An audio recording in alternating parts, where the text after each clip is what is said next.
പൂവായി നാം വിരിയണം, ചിരിയാൽ ലോകം നിറയണം. നന്മയുടെ വഴിയിലായി സ്വപ്നങ്ങൾ നാം തീർക്കണം. ചെറിയ കയ്യിൽ വലിയ സ്വപ്നം, ചെറിയ ഹൃദയം സ്നേഹതരംഗം. കിടന്ന് അദ്ദേഹത്തിന്റെ മകൾക്ക് വേണ്ടി ഒരുപാട് കത്തുകൾ എഴുതി. ആ കത്തുകൾ ഇന്ത്യയുടെ ചരിത്രമുണ്ടായിരുന്നു. നമ്മുടെ ഭൂമി എങ്ങനെയുണ്ടായി, ജീവൻ എങ്ങനെയുണ്ടായി തുടങ്ങിയ കഥകൾ ഉണ്ടായിരുന്നു. പക്ഷികൾ, മൃഗങ്ങൾ, പുഴകൾ, കല്ലുകൾ, വൃക്ഷങ്ങൾ, ചെടികൾ എല്ലാറ്റിനെയും കുറിച്ചുള്ള വിവരങ്ങളും ആ കത്തുകളിൽ ഉണ്ടായിരുന്നു. പിന്നീട് ആ കത്തുകൾ ചേർന്ന് ഒരു മനോഹര പുസ്തകമായി. ആ പുസ്തകത്തിന്റെ പേര് ഒരച്ഛൻ മകൾക്ക് അയച്ച കത്തുകൾ.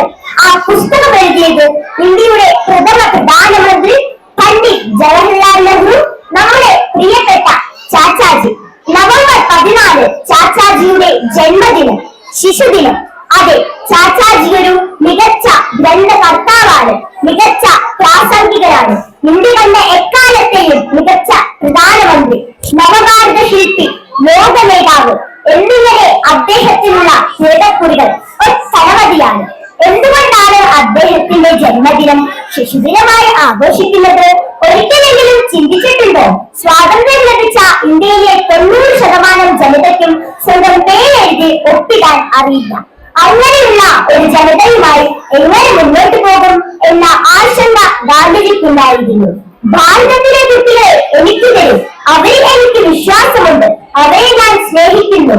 ഇന്നത്തെ കുട്ടികളാണ് നാളത്തെ പൗരന്മാർ, അവർക്ക് നവഭാരതം കെട്ടിപ്പടുക്കാനാകും.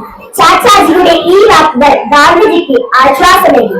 പണ്ഡിറ്റ് ജിക്ക് കുഞ്ഞുങ്ങളോടുള്ള സ്നേഹം അതിതീവ്രമായിരുന്നു എന്ന് നമുക്കറിയാം.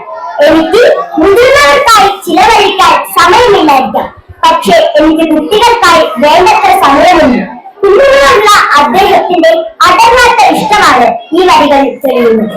കുട്ടികളെ എല്ലാ അർത്ഥത്തിലും മികച്ചവരാക്കാനുള്ള എളുപ്പവഴി സ്നേഹം കൊണ്ട് അവരെ ജയിക്കുക എന്നതാണ്. സൗഹൃദപരമായ ഇടപെടലിലൂടെ മാത്രമേ നമുക്കതിൽ കഴിയൂ എന്ന് അദ്ദേഹം ഉറച്ചു വിശ്വസിച്ചിരുന്നു. കുട്ടികളെ എല്ലാ അർത്ഥത്തിലും മികച്ചവരാക്കാനുള്ള എളുപ്പവഴി സ്നേഹം കൊണ്ട് അവരെ ജയിക്കുക എന്നതാണ്. നന്ദി. പൂവായി നാം വിരിയണം, ചിരിയാൽ ലോകം നിറയണം.